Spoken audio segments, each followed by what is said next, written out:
Shalom Bapak Ibu Saudara.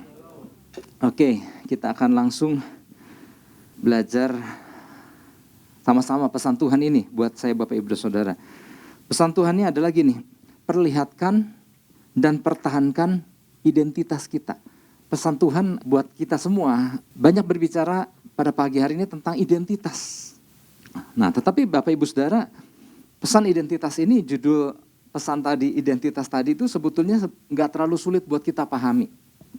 Karena bukankah dalam kehidupan sehari-hari kita juga, kita sering kali ditanya identitas kita, ya kan? Pada waktu kita mungkin melakukan transaksi di bank misalnya, ngurus tabungan misalnya, selalu kan dari petugas akan tanya, bisa minta kartu identitasnya gitu ya.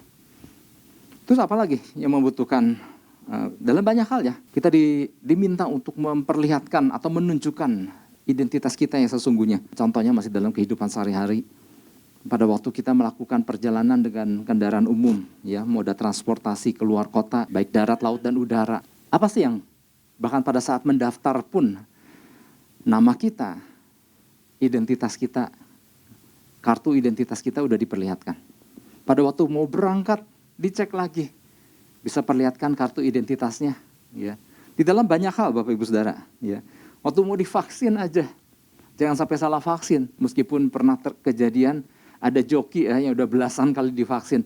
Tetapi sebetulnya secara normal, ya, orang-orang yang mau divaksin kan menunjukkan kartu identitasnya supaya nggak salah divaksin. Artinya gini Bapak Ibu Saudara, identitas itu apabila nggak bisa dibuktikan, apabila nggak bisa diperlihatkan sebagaimana seharusnya, dikhawatirkan maka keberadaan orang itu bisa apa?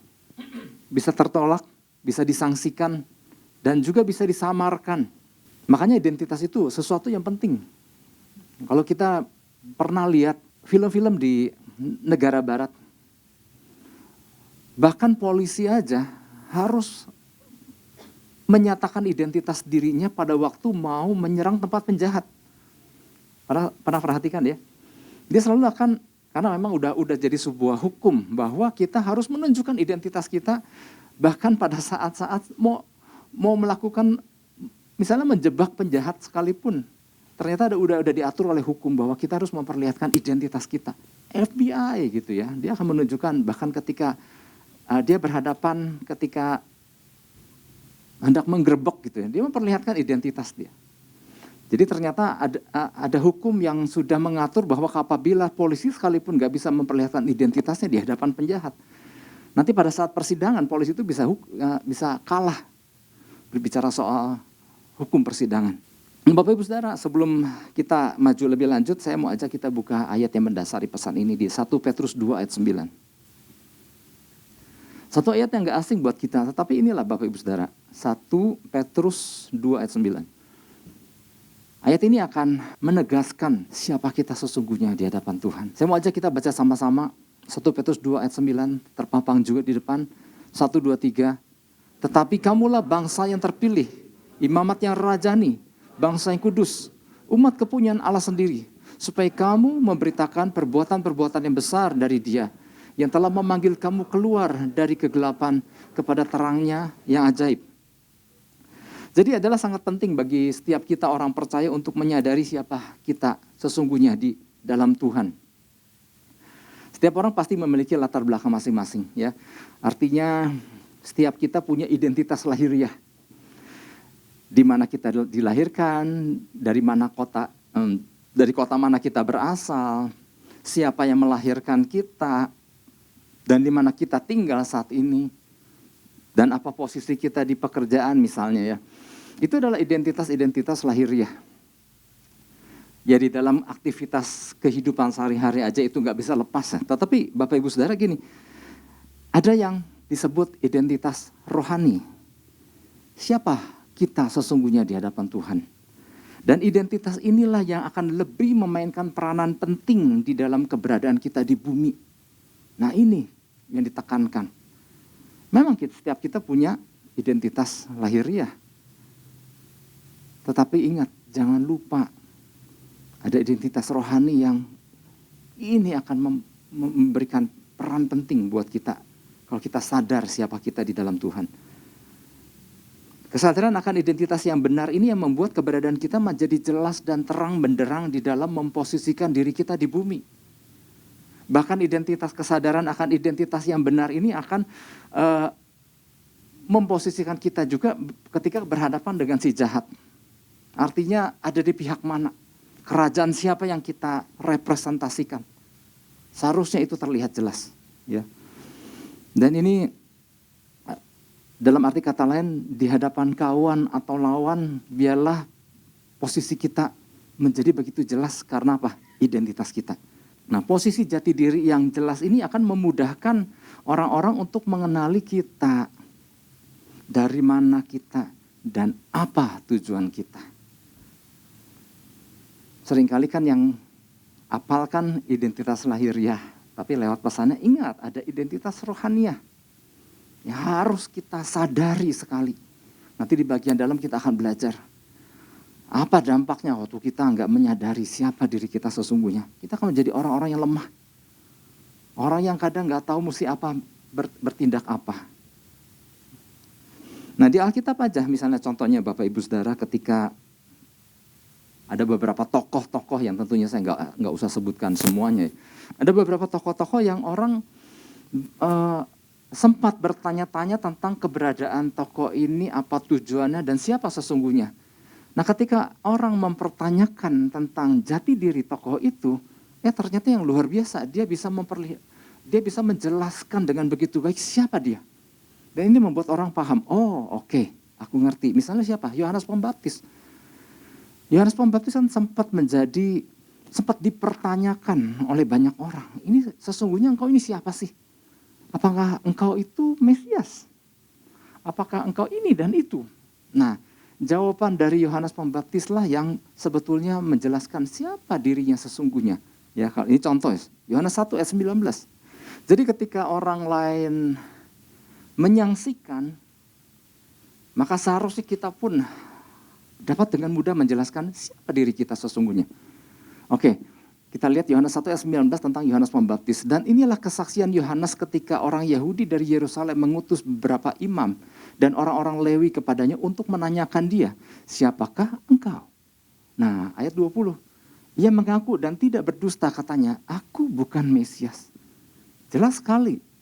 Lanjut ayat 21. Lalu mereka bertanya kepadanya, kalau begitu siapakah engkau? Elia? Dan dia menjawab, bukan.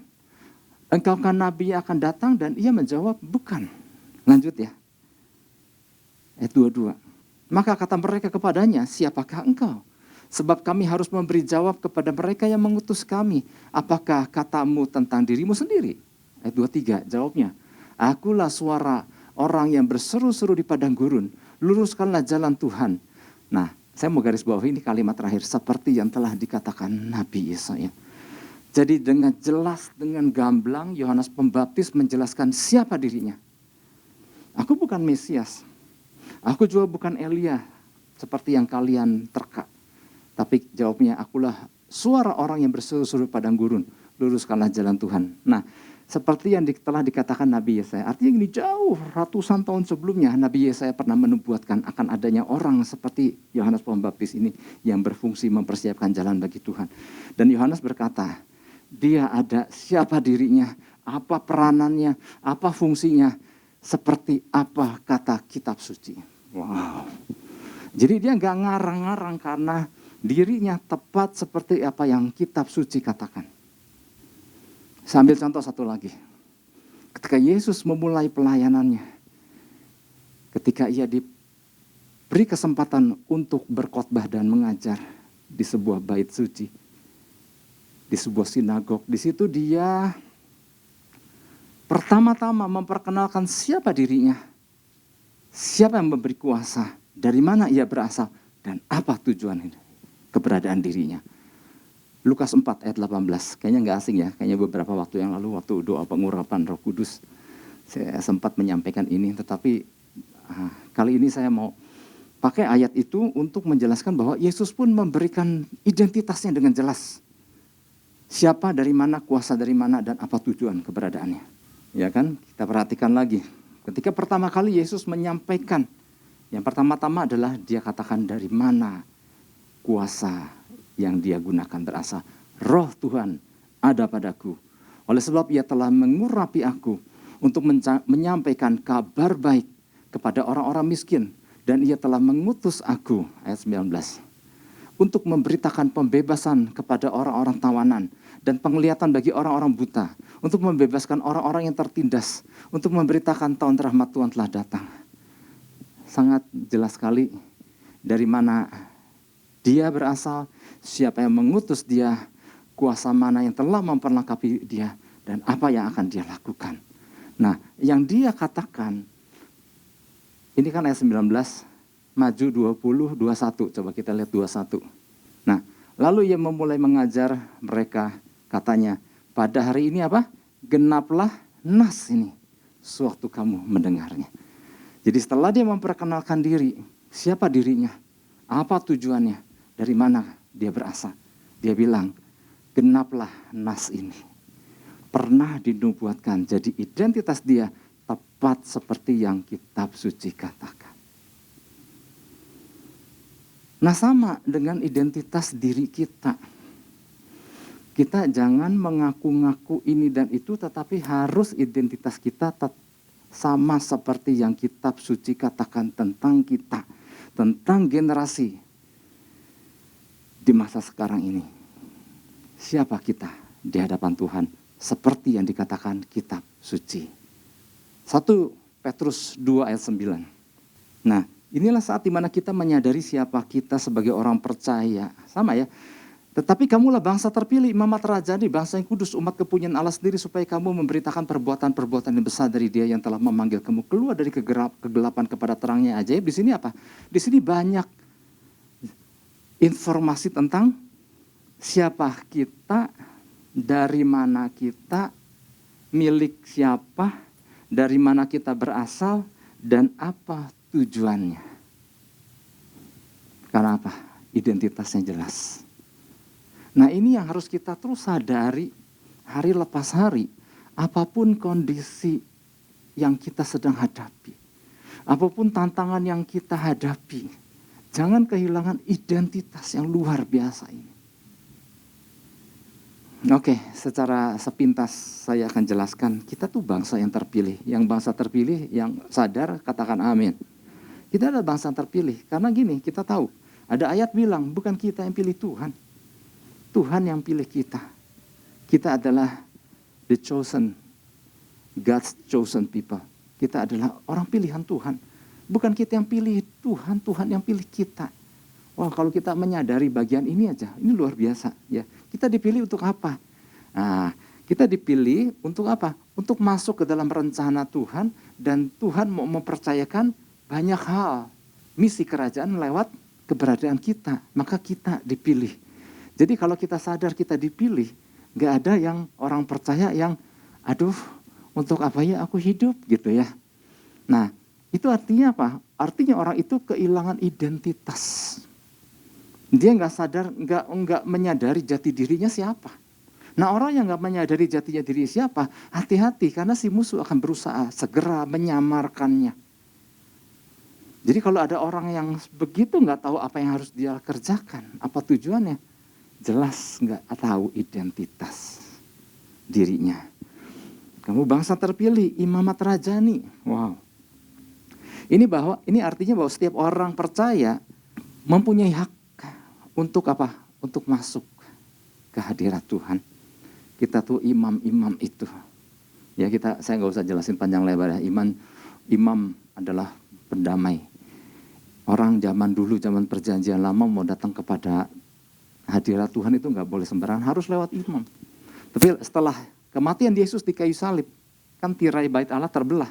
Ini yang membuat semua orang percaya di dalam Kristus dapat berhubungan langsung, masuk hadirat Tuhan. Dapat menjalin relationship langsung dengan Tuhan. Nah, ini yang membuat kita, wow, aku imamat yang rajani. Rajani artinya bahwa kita diperlakukan seperti raja-raja kecil sama Tuhan. Karena Tuhan mau kita memerintah di bumi. Kita adalah bangsa yang kudus. Apa sih bangsa yang kudus? Orang yang dipilih untuk orang yang dipisahkan. Orang yang dikhususkan untuk suatu tugas. Orang yang dipilih supaya berbeda dari orang lain untuk sebuah fungsi. Sebenarnya kalau bisa dijelaskan secara lebih rinci lagi, tetapi minimal lewat ini adalah lewat penjelasan sedikit-sedikit ini membuat kita kembali disadarkan bahwa wow, ingatkah kita ini siapa gitu. Terus satu lagi, bahwa kita adalah umat kepunyaan Allah sendiri. Kalau kita diingatkan kitab suci berkata bahwa kita kepunyaan Allah, artinya gini, adakah sesuatu yang kita khawatirkan?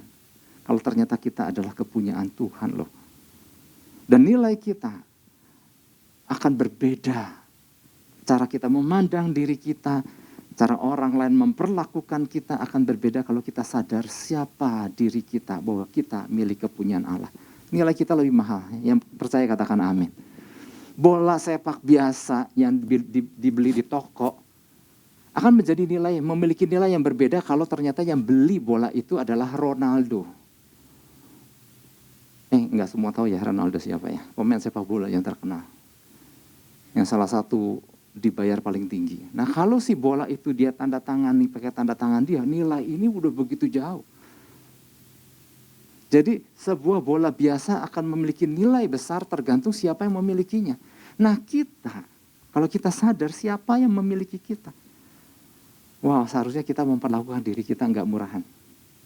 Aku milik kepunyaan Allah, kepunyaan Bapa sorga. Aku dalam genggaman tangannya. Kesadaran akan ini akan membuat kita memiliki cara pandang yang berbeda tentang diri kita.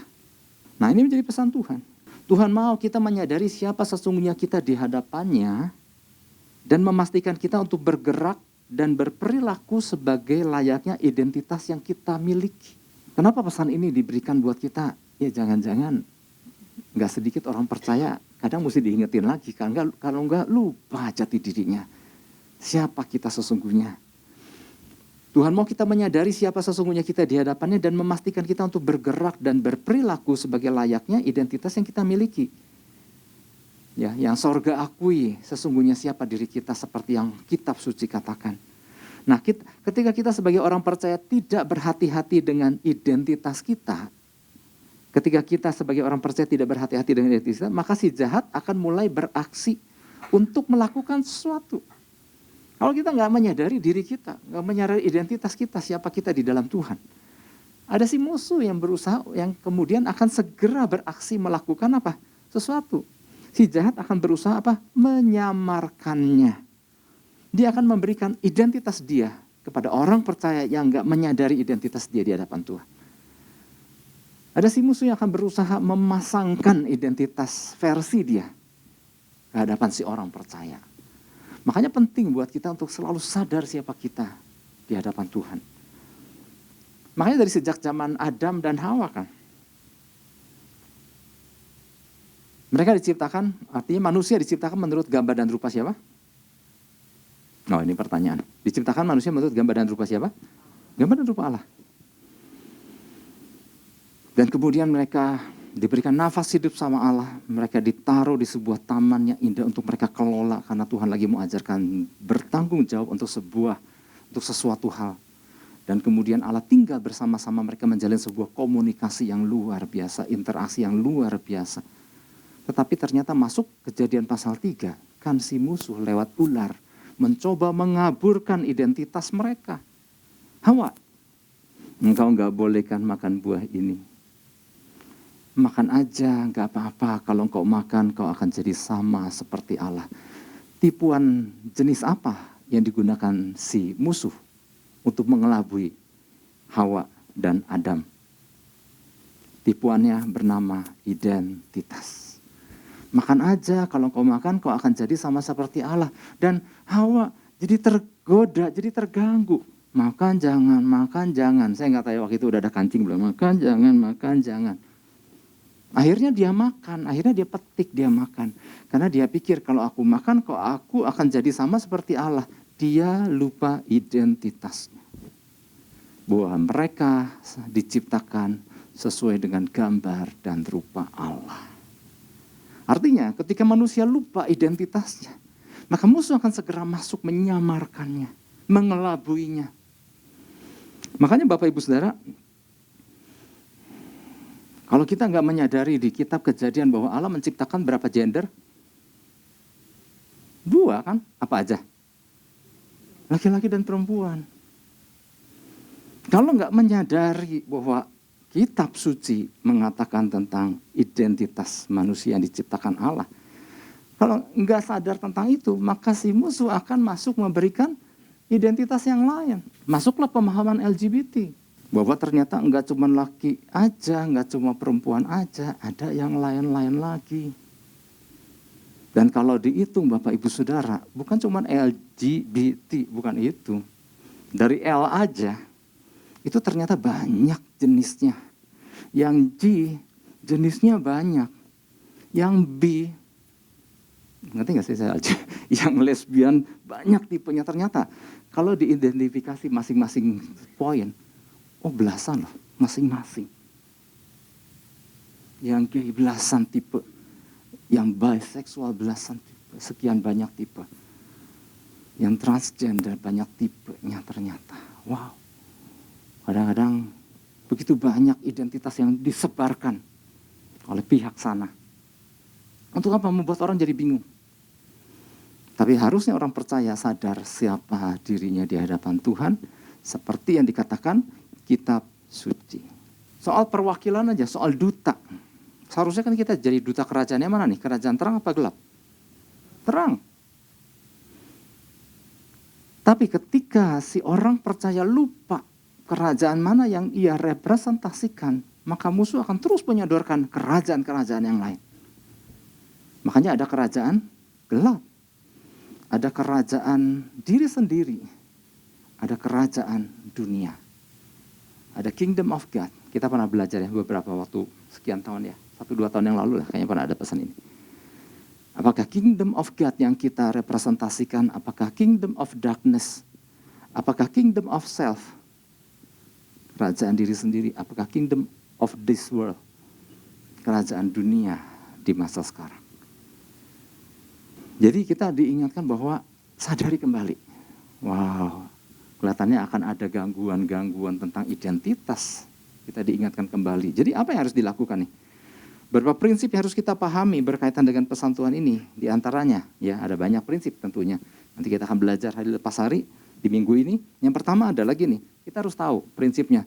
Identitas akan menggerakkan tindakan dan perkataan kita. Identitas akan menggerakkan tindakan dan perkataan kita. Ya, identity empowers actions and words. Identitas akan menggerakkan tindakan dan perkataan kita. Oke, 1 Petrus 2 ayat 9.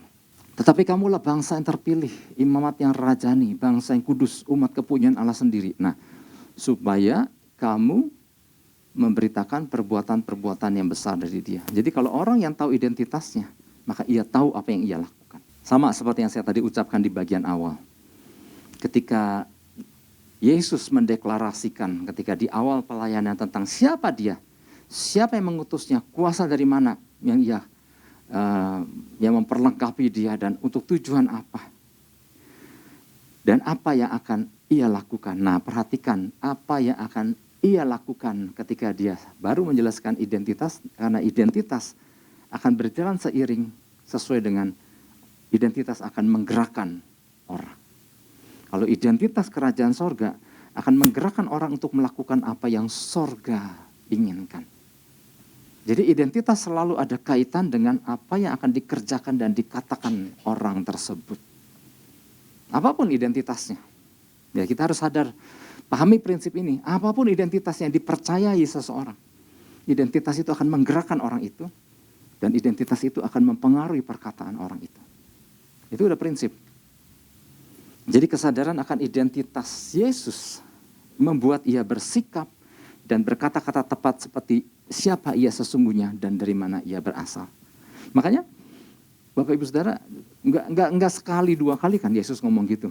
Di dalam banyak kesempatan selalu Yesus sebut siapa dirinya, dari mana, siapa yang mengutus Dia dan apa yang dikatakan. Misalnya contohnya Yohanes 5 ayat 19 deh. Yohanes 5 ayat 19. Lagi-lagi Yesus mengatakan tentang siapa dirinya. Dan apa yang Dia katakan dari mana berasal. Maka Yesus menjawab mereka katanya. Aku berkata kepadamu, sesungguhnya anak, ya lagi berbicara tentang dirinya, anak tidak dapat mengerjakan sesuatu dari dirinya sendiri, jikalau tidak ia melihat Bapa mengerjakannya. Sebab apa yang dikerjakan Bapa itu juga yang dikerjakan anak. Kalau orang sadar siapa dirinya, maka dia mengerjakan berdasarkan identitas yang dia percayai, yang dia miliki. Yesus mengerjakan pekerjaan Bapa karena dia berasal dari Bapa dan dia adalah pribadi Allah itu sendiri. Wah, dahsyat banget. Orang tahu identitas akan terlihat dari tindakan dan perkataan. Kembali kepada 1 Petrus 2 ayat 9 tentang kita orang percaya. Ketika kita sebagai gereja Tuhan sadar identitas kita, maka seharusnya itu akan mempengaruhi tindakan dan perkataan kita. Yang setuju katakan amin. Itu akan mempengaruhi kita. Makanya gini, sejauh mana kita sadar tentang siapa kita, itu akan mempengaruhi tindakan dan perkataan kita. Makanya di situ dikatakan, supaya kamu, kalau seorang yang sadar identitasnya seperti yang dikatakan kitab suci, maka ia akan memberitakan perbuatan-perbuatan yang besar dari dia. Nah, yang namanya memberitakan perbuatan-perbuatan yang besar dari dia, dari Tuhan, tentunya banyak jenisnya kan. Ya, bisa aja tentang waktu bersaksi, bisa aja waktu mengajar, bisa aja waktu memberitakan kabar sukacita, bisa banyak caranya. Ya, pokoknya hal-hal tentang perbuatan Tuhan yang dahsyat.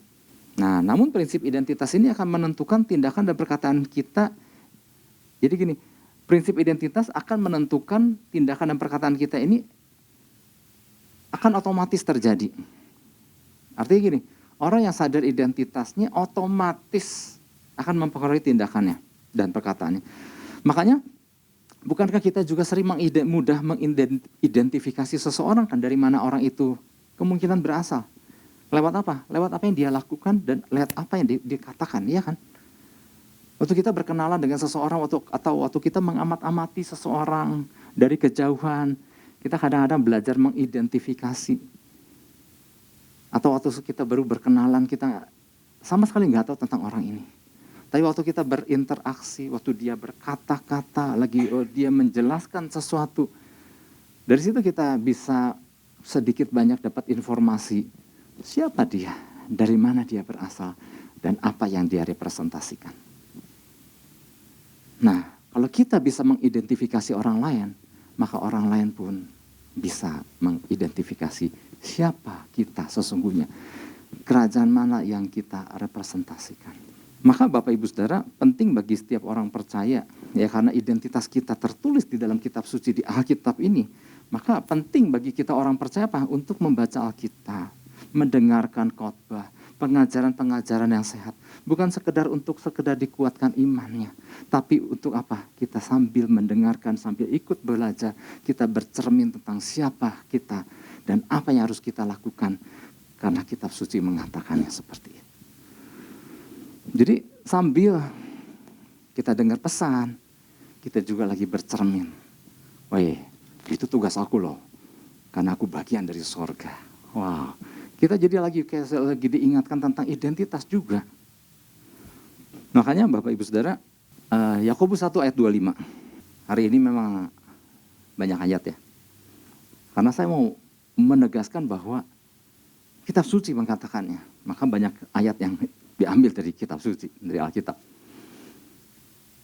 Jadi waktu kita dengar firman, baca pribadi, dengar khotbah dan lain-lain, kita juga lagi bercermin sebetulnya tentang, lagi diingatkan tentang siapa kita. Yakobus 1 ayat 25. Tetapi barang siapa meneliti hukum yang sempurna. Apa hukum yang sempurna? Ini loh hukum yang sempurna ini ya, dari kitab suci ini. Untuk barang siapa meneliti hukum yang sempurna, yaitu hukum yang memerdekakan orang, dan ia bertekun di dalamnya. Jadi bukan hanya mendengar untuk melupakannya, tapi sungguh-sungguh melakukannya, ia akan berbahagia oleh perbuatannya.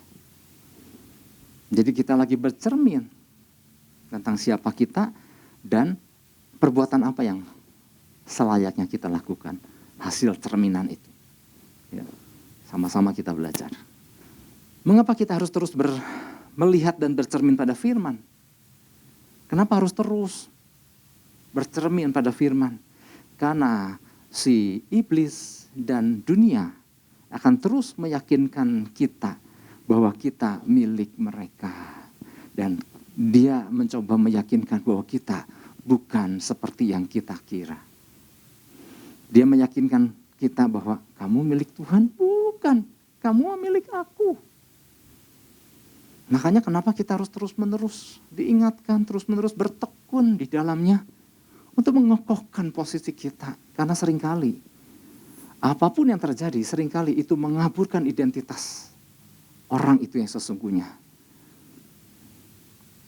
Kenapa mereka berusaha meyakinkan? Karena mereka tahu bahwa kesadaran akan identitas itu akan melepaskan kuasa yang dahsyat dan bisa menghancurkan mereka. Musuh tahu kalau orang percaya sadar akan identitasnya, maka dia akan menggunakan kuasa dan otoritas yang dia miliki untuk menghancurkan pekerjaan-pekerjaan iblis. Makanya dia akan terus berbisik, udahlah kamu kan bukan siapa-siapa, jangan sok gitulah gitu ya. Dan kapan iblis bicara itu? Ketika orang percaya lemah, ketika orang percaya sedang terganggu, ketika orang percaya sedang ada dalam masalah.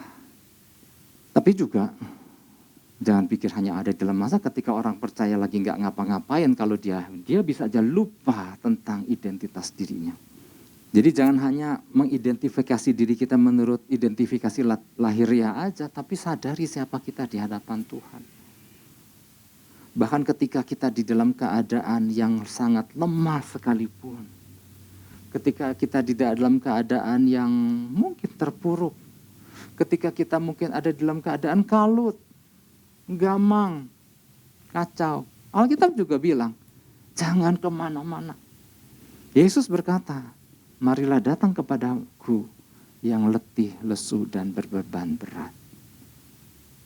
Karena aku akan memberikan kelegaan dan disuruh pikul kuk yang dari Yesus.